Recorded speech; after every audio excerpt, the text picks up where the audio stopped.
வணக்கம் ரசிகர்களே, மீண்டும் ஒரு அழியாத கோலங்கள் நிகழ்ச்சியில் சந்திப்பதில் மகிழ்ச்சி அடைகின்றோம்.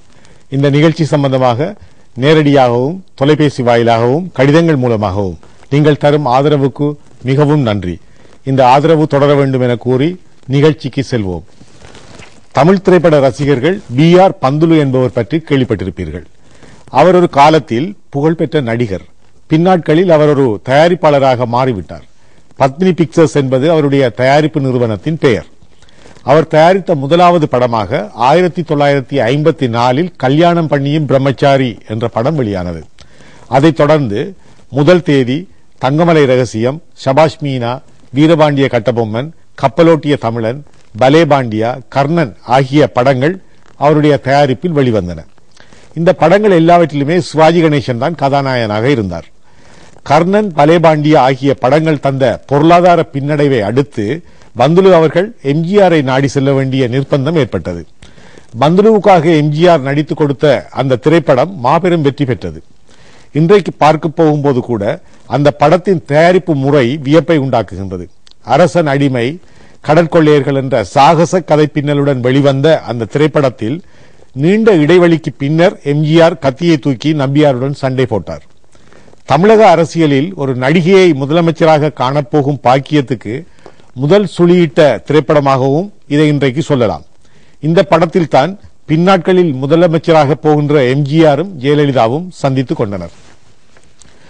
1965 வெளிவந்த அந்த திரைப்படம் 1000ல் ஒருவன். பந்துலு அன்றிருந்த பொருளாதார கஷ்டத்தில் இந்த படத்திற்கு கோடியில் ஒருவன் என்று பெயர் வைக்கும்படி எம்ஜிஆருக்கு நிபந்தனை விதித்திருந்தால் கூட அதையும் அவர் ஏற்றுக்கொண்டிருப்பார். அடிமைகளின் விடுதலைக்காக போராடும் விடுதலை விரும்பியாக எம்ஜிஆர் நடித்திருந்தார்.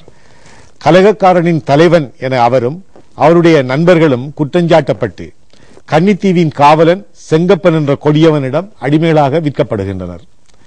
செங்கப்பனுக்கு பூங்கொடி என்றொரு அழகிய மகள் இருக்கின்றாள். மேலே விவரிக்காமல் கதையை இத்துடன் நிறுத்திக் கொள்வது நல்லது.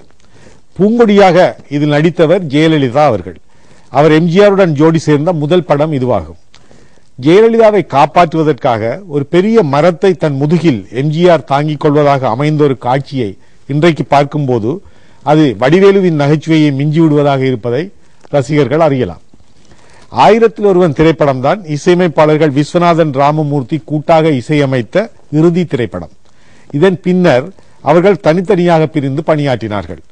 இந்த படத்தின் பாடல்கள் எல்லாமே சிறப்பாக அமைந்தன.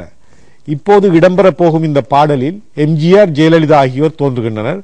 தலைவன் புகழ் பாடுவதாகவும் அவனது அருகாமையை விரும்புவதாகவும் வரும் இந்த பாடலை பாடியவர் பி. சுசீலா அவர்கள், பாடலாசிரியர் கண்ணதாசன் அவர்கள்.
இப்போது அங்குதான் போய்கொண்டிருக்கிறோம்.